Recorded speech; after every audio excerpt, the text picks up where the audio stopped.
stand.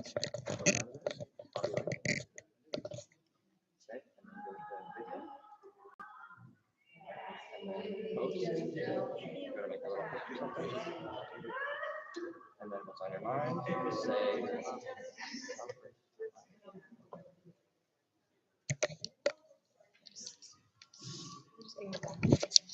And then maybe press return twice. And then we're gonna do this. Paste. That's the link, and you're good to post it. And that should be working. It's a So new press technology. something here. Slide go here.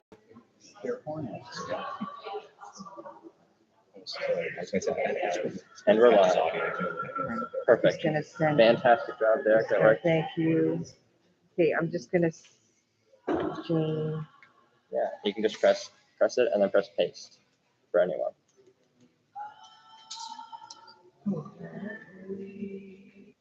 Out of here, Mom. Okay, cool. Cool.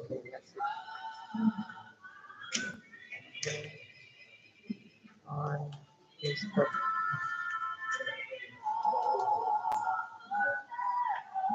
Hold on.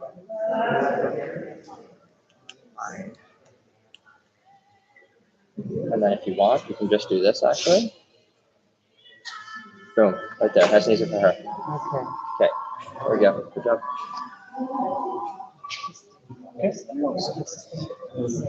You're awesome. It is good. Okay, I think we're.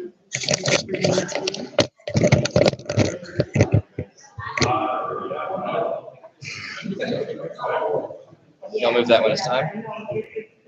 I'll move it when in time.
Well, good afternoon, everyone, and welcome to the Evangelical Church of God. It's a great thing, isn't it, that we have the freedom to come and meet and to celebrate. Excuse me, I'm technically adjusting here.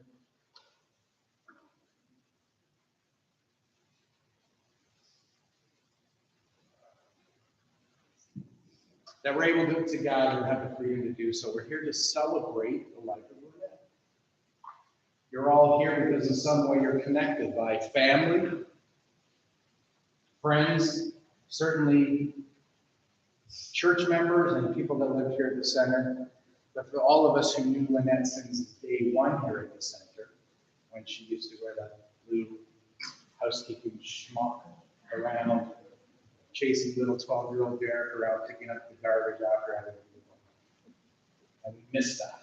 We're here because we miss Lynette. We miss her. All the stories that we have about her, we're going to share those things with you today. And it's a privilege to be here. It's a privilege to be invited by her family. Because Lynette definitely is one of those people in my life that I got used to getting the look from her. I call it the look, the Lynette look. And also some guidance and some spiritual awareness, whether I asked for it or not, she was willing to share that with us. Strong in her faith. Oh, strong. Every word, although it doesn't look like it's coming at you in love, was said in love. And every time that she would give me advice, it was done in love. And every time she would give us garbage bags full of knitted hats and mitts for those kids in need, it was done in love. No doubt. No doubt. And we will miss that. We're going to share stories, and we're going to get right into it right away. Tina's daughter, Lynette's daughter, Tina, is going to come up and share a few words with me here this morning.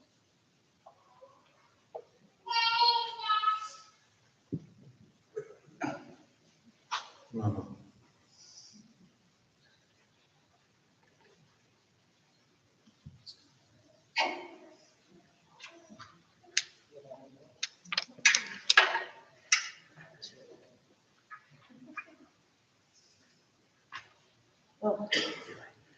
by.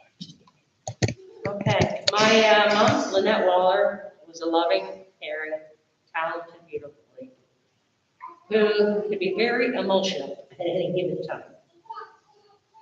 She was funny too. Many sleepovers always ended up the same. We would put a blanket and a heavy comforter on her bed, and she would say, I don't want anything heavy on the bed. Yet in the morning, there would be 4 or 5 blankets, plus the comforter, and another blanket. So it's all the same, all the time. When we were young, and I was playing hockey, everyone in the building knew when we scored or I made a save. She had the loudest and the longest cheer of all the parents. That yell, I'm gonna miss it. I'm gonna miss it. One day when I was about 12 or so, my mom and I were putting groceries away. And I had the egg carton. Okay? I put the egg carton, I put the eggs away. And then I went to give them to my mom and I pretended that it was falling and I threw it up against the wall. She screamed and yelled. Right? I started laughing and she was getting madder and madder. But I was laughing. So I went, grabbed the curtain, picked it up, opened it up, and I got one of those soft smacks, that she used to give us, in the butt, or on the side. So it's, we both laughed at it. But it's, like the little things that the touching, that she used to do. It's missing. As for her grandchildren and great-grandchildren, when I was expecting, my mom was so happy, hoping for a boy. Well, she had a son, and another, and another. When I was expecting my 3rd child, she was hoping for a girl, just as I was, but no, another boy. So, better. So 7 grandsons and 1 granddaughter is what she got. It wasn't until my son Wesley had a baby did he get another girl in the family. I consider myself very fortunate to have 5 wonderful parent sons, 2 granddaughters, 2 grandsons by blood. But in reality, I now have 11 children, 9 grandchildren, and 1 great-granddaughter. Being a mom is special. Being a grandma is amazing. Now, being a great-grandma is just mind-blowing. I think we all know on how special these life plateaus can be. My mom was the best at all of these. She loved her family and God with all her heart and more. We will always think of her when we see a photo, a knitted blanket or a sweater, and of course, the cardinal.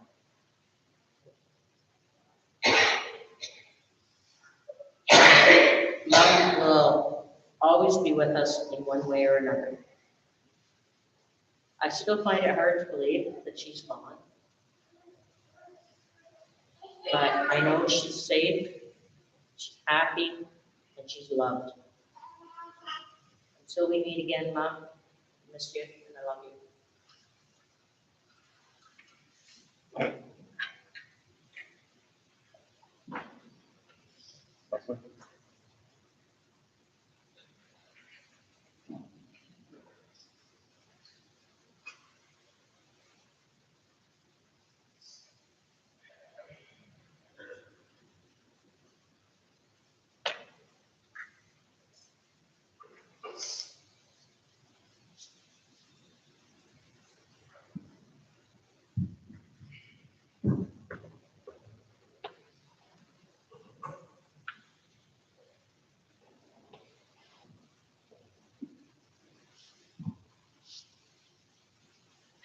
Hello.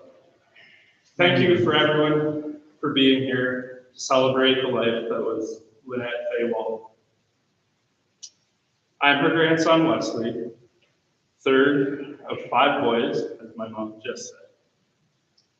These are my 2 beautiful daughters, Caitlin and Abigail. And believe it or not, she went 36 years without having a girl. So when Caitlin came along, it was something very special for her.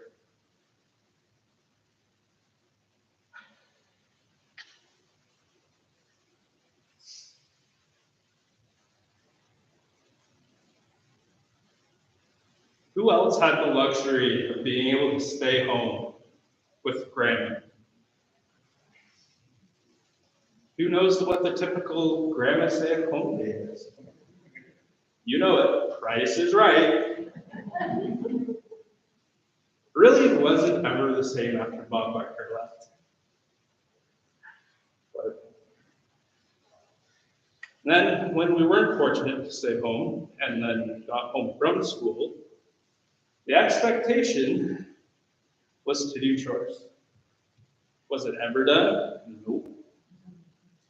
So then, about 5 minutes after we got home, Grandma was there. She'd be coming in with her living board at all 5 of us because we weren't doing the chores.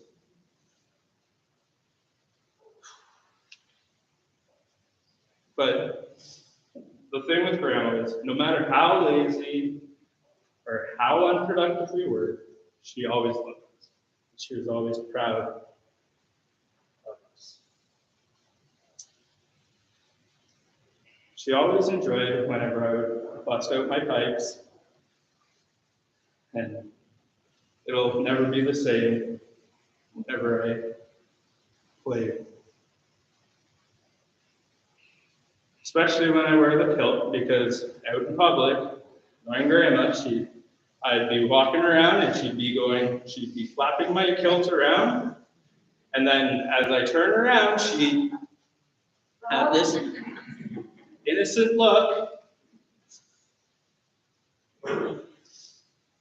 But as I said earlier, no matter what, she was always proud. She always loved us.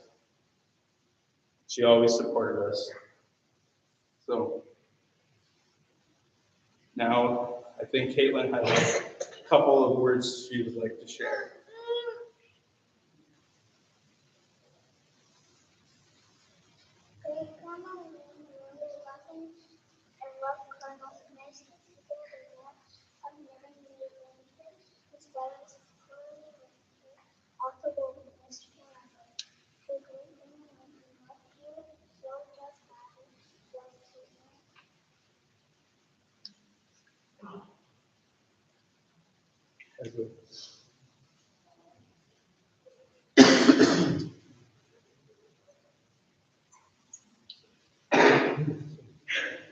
Thank you, Grandma, for everything, and we'll love you forever.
my husband Tom and family.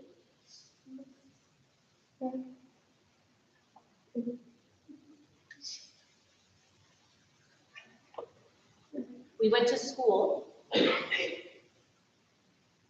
in Belleville, Ontario. We would stay at the school for the week because we lived in Newmarket.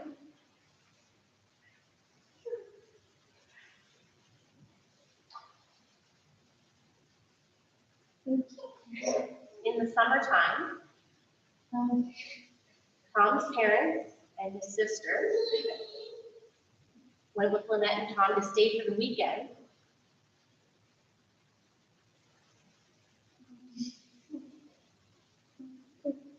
Tom said that Lynette was in the hospital because she had a baby on November 13th, I believe it was. We drove to the hospital. And Lynette's grandmother had passed away 2 days after that. So Lynette couldn't see her because she was in the hospital after just giving birth. We went to the visitation, and then that was Lynette. And she told us that that was really her mother. We thought it was a really cool story, and it shocked us.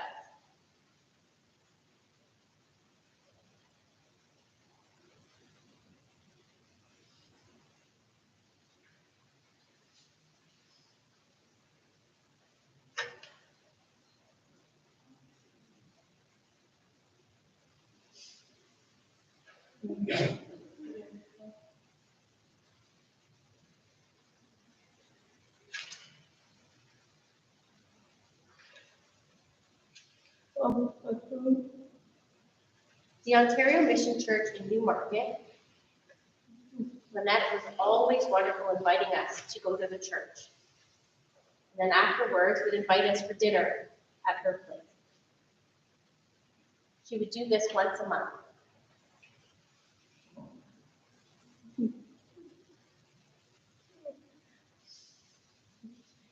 We would say the Lord's Prayer together. And that's the end of it.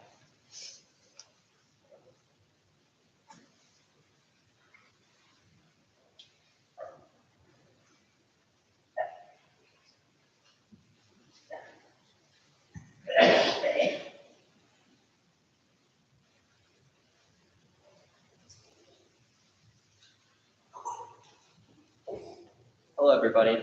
My name is Campbell John Brown, and I am Grandma's eldest great-grandchild. Today, I would love to share my experiences with her, as well as the reasons why I love her so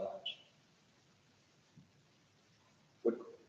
When Grandma would come visit, she always came to my hockey games, no matter where the rink was or how cold it was. This was whether it was in Charlottetown, Prince Edward Island, Yellowknife, Northwest Territories, or the Pas in northern Manitoba. Was she always comfortable? No. But was she always happy to be there watching me? Absolutely. My great-grandma was fun and was very silly. When she would come down to PEI, we would play this card game. I'd like to tell you a bit about it. So the goal of this game is to collect a total of 8 cards and arrange them until you have 4 pairs. Once the game ends, whatever cards don't have a pair would be counted against you, and the lowest score wins. Great-grandma would never take a card that was bigger than a 4, and she would throw away every card above it. I would purposefully grab the high cards because I knew that she would end up throwing them away to me. When I would do so, she would very aggressively sign the word no, and I could always hear the snap of her fingers coming together for the sign. I signed to her, "Grandma, I know, I know." And she would just shake her head in frustration. At the end of the game, I would have 4 pairs of high numbers, meaning 0 points, which is a perfect score. Grandma would have a good score of 3 because she accepted just a couple of cards and couldn't get the full pairs. She would look at me, confused, and then proceed to call me a cheater every single time. We would then both laugh and get ready to play the next round. I'd like to share with you some thoughts from both Tobias and Ephraim. When Ephraim was asked about what he loved about his great-grandma, he said, "Gigi keeps me warm."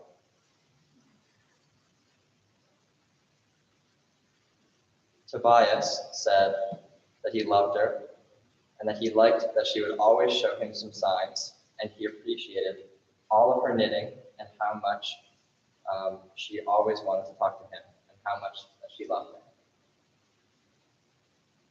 He knew that when she made these things and these knittings for him, that it was so special, and he cares very deeply. Apparently, he has actually hijacked a blanket from great-grandma made for his dad, but they wouldn't dare take it away. It's so sweet to know that grandma loved all of her great-grandchildren so much, and no one could ever question that love. It's also great to hear about how Tobias loved when grandma taught him different signs, as I have my own experiences with that too. I could sign before I could speak, but I never fully learned the language. Every time that I would go see grandma, the weeks leading up to the trip, I would work hard to relearn my numbers, alphabet, how to tell someone how old I was, and my names. Grandma was always so good at communicating with people who weren't fluent in sign language. Whether it was vocalizing or using finger spelling, she never gave up and always made sure that we were able to communicate. My favorite part about this is that she got me to sign the words that I didn't know directly back to her as a way to show that I was learning. This was great because by the end of the weekend visit, I would feel fully immersed in the deaf community and would be able to have short conversations with everybody downstairs in the lounge just over there. These moments that I've had with my great-grandma are so special to me, and I will hold these memories close to me for the rest of my life.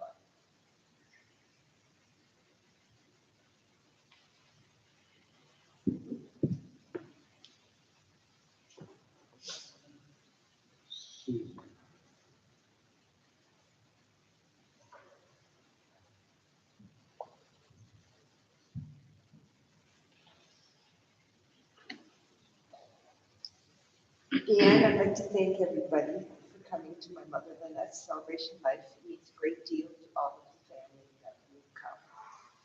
I'm Susan. I'm the middle daughter of 3 girls, and the one that looks more like her, I've been told. Even though my sisters, Ruth and Tina, said I was adopted when I was younger.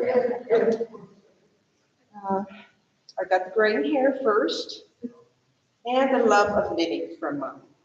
Mom was always knitting for us, all of our children, and her grandchildren, and her great-grandchildren, and other family members, and dear friends. And I hope I can make her proud and carry on the tradition for many years to come.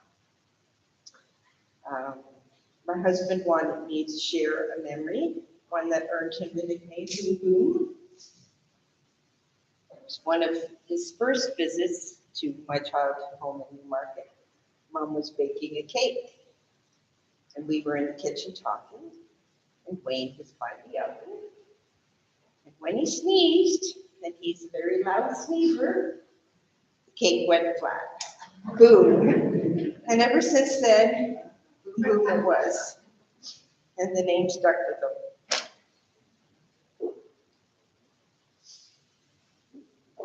Our boys, John and Chris, also have memories of their dear Nana. that they will cherish for many years to come. And we all will have memories that we will cherish.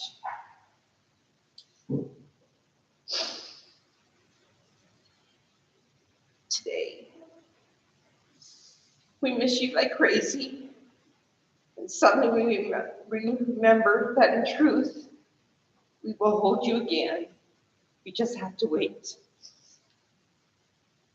Thanks.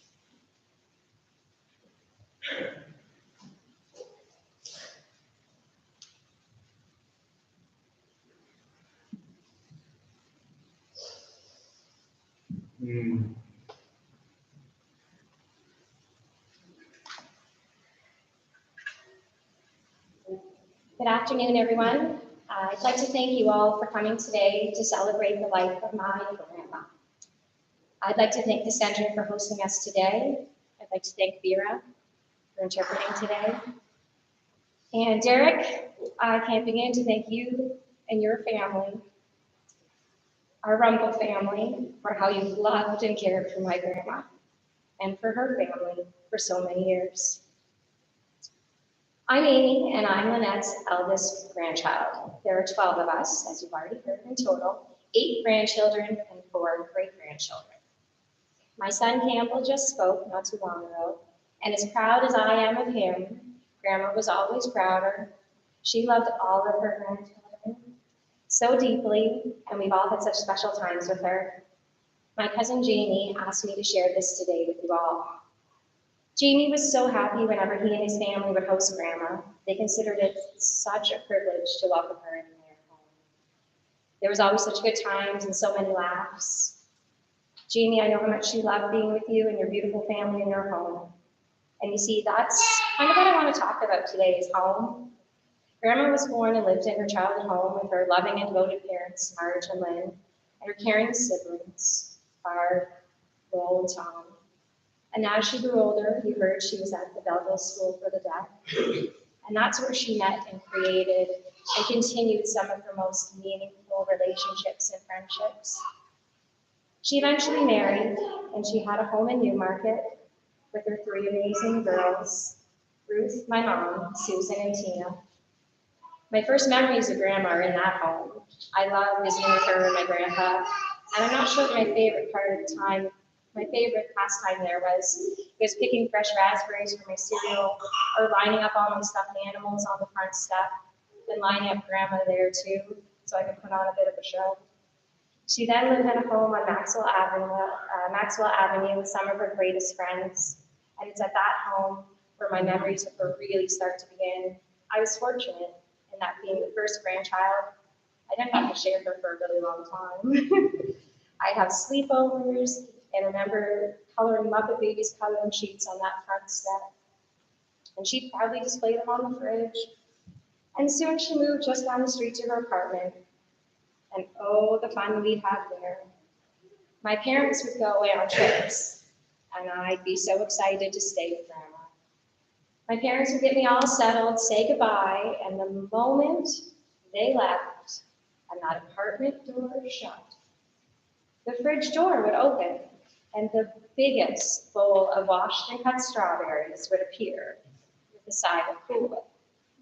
We'd love our weekends together, and nothing was better than our walks to the mall, playing board games and cards, and the never-ending crafts. And our adventures to McDonald's were always so fun. I could barely see over the counter, and as a little girl, I'd stand up on my tiptoes with my hair in pigtails, and I'd boldly say and sign, "My grandma would like a black coffee and French fries, please." And of course, there were always more strawberries and Cool Whip. And while she lived at that apartment, she worked here, Derek mentioned, at the RCP. And I would come with her for social events, the carnival weekends, kids program, and whatever else the center had happening. This is where the magic happened. It was here in this home, in this place, where my grandma would eventually move in, to where I learned to love my first language, sign language. And I learned to love this type of community. It's here where my grandma showed me what it looked like to be brave, to work hard, and to be confident in who you are and where you come from. It's here where she showed me acts of service by knitting and donating her wares, volunteering in the gift shop, and baking loaves upon loaves of banana bread. And it's here in this home where she showed me the value of lifelong friends. It's here where she showed me how to gather family in celebration and in sorrow. And it's here where she brought me to church. Right here where she showed me how beautiful it was to watch the deaf sing. It's here where she showed me her love for God. And it's here where she showed me her biggest strength. It was just a few floors up where I remember watching her pray.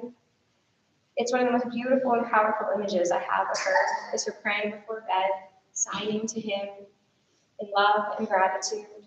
She prayed hard and with purpose.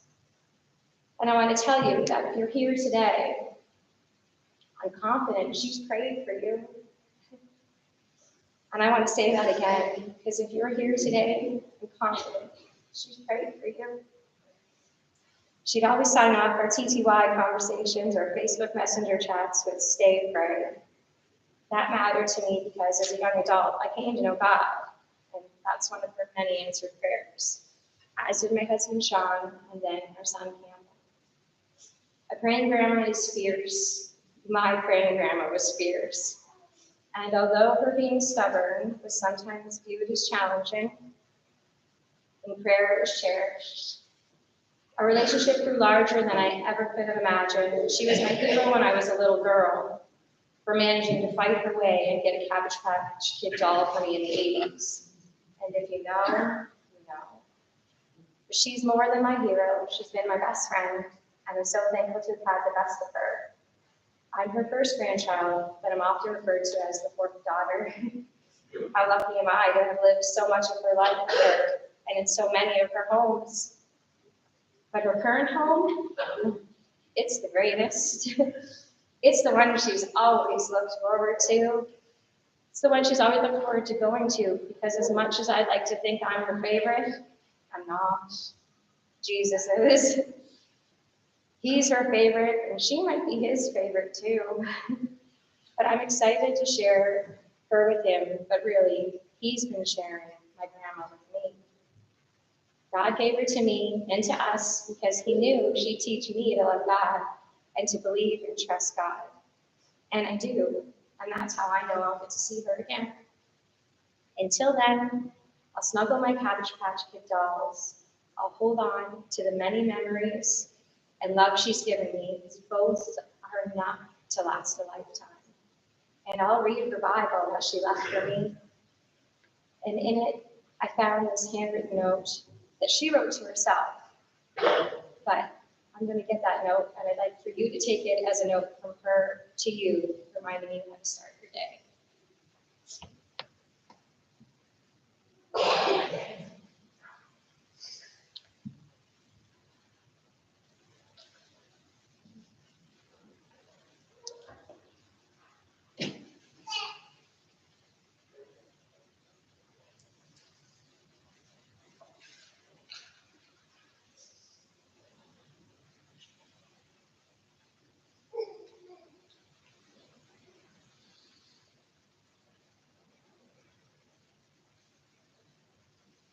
Of course, I can't find it, just one second.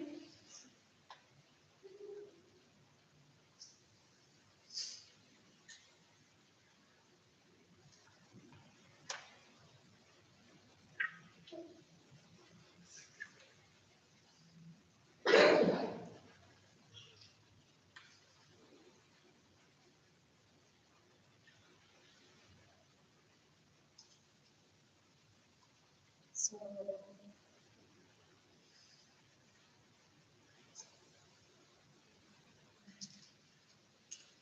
it's worth it, I promise.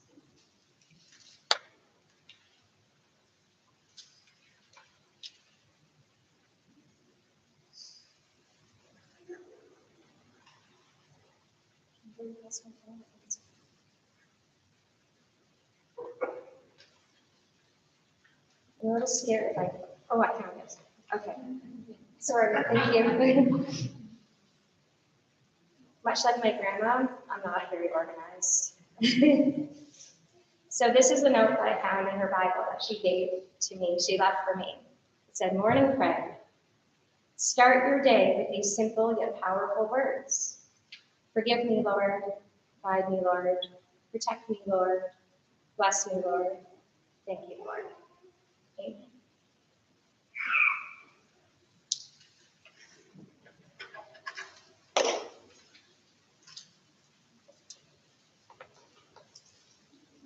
Amen.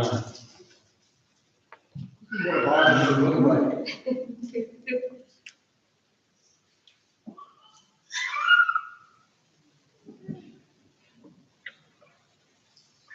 When you watch the pictures that are scrolling through, there's a couple of things that you'll notice.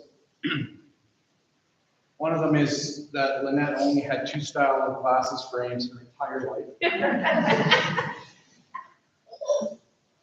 And the other one is how many faces that our friends, our community, the people that work here, the people in our deaf community, the friends and family, how many of those faces that we recognize? So many.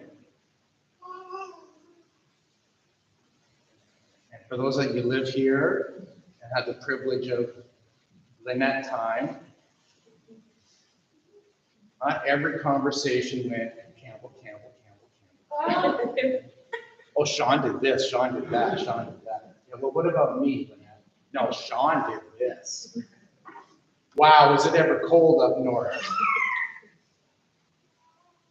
Campbell. It's a good thing. Tina's rabbit. This great big giant meal of a rabbit. The joy, the memories that we have, the pictures that we see. You know, it brings back the memories that we see when she lived at Maxwell Avenue, when she was part of our first of a kind, women's hospital, women's home, that she made into a home with Francis, Phyllis, Margaret, and all the number of faces that we know, and some of them are gone.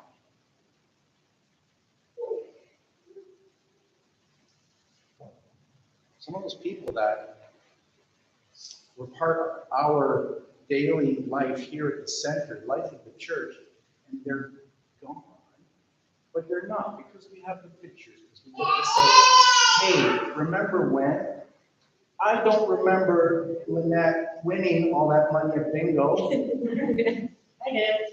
I hope she tithed on it. I'm sure she did. Terrific, the memories that we have by the pictures. The family, they already know how sad we are. Because that face that we know in the gift store, in her chair, beneath that little cafeteria, her place in our hearts. We know that she's not there. We know that. We won't miss her. We are going to be gathering. Yeah. We are gathering over there, and it's a time to say, hey, remember when?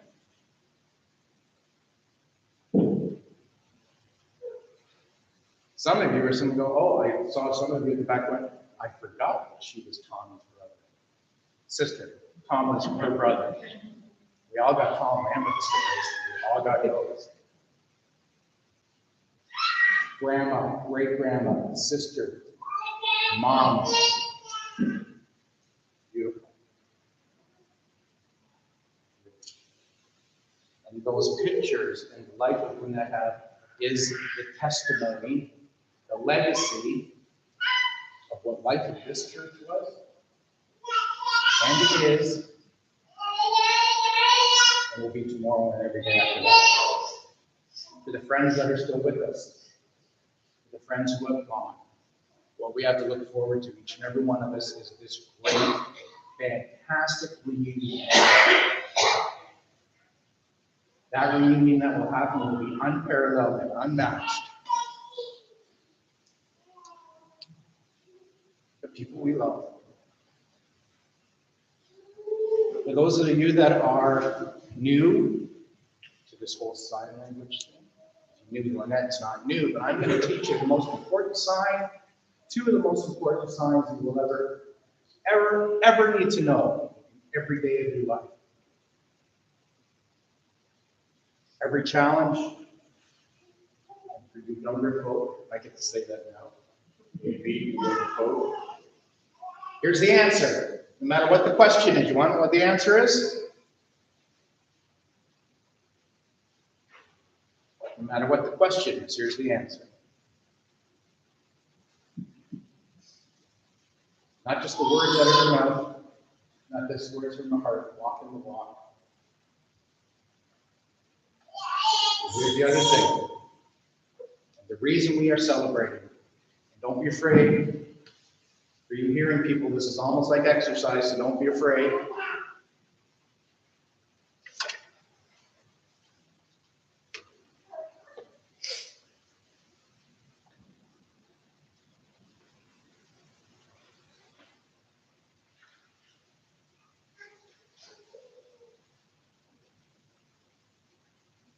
Tells a story.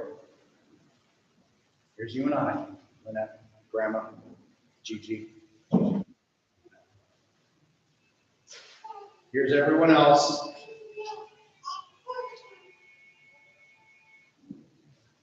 And here's the reunion.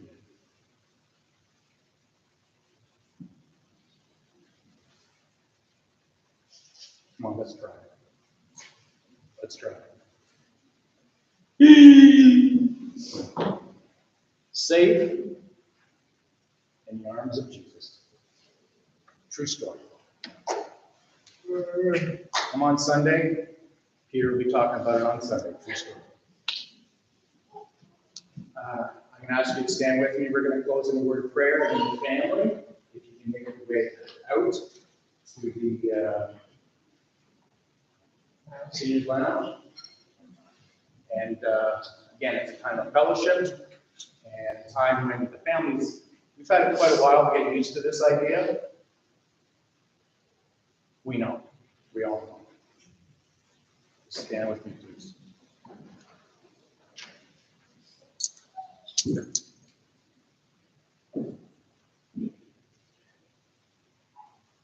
Dear God, dear Jesus, thank you for loving us. Thank you for all that you've done here at the center and here at the church and here in our country. And we thank you for the freedom that allows us to be here together today to celebrate. Thank you for that gift of what an eternity is. Thank you for your gift to us that allows us to be reunited with people. They're waiting for us. And Father, thank you for the blessing of the family and the legacy of Lynette that we want.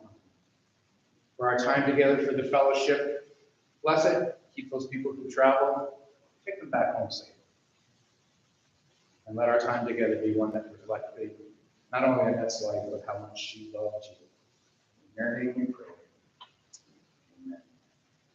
So I'm just going to let the family make their way out, and then we'll join in the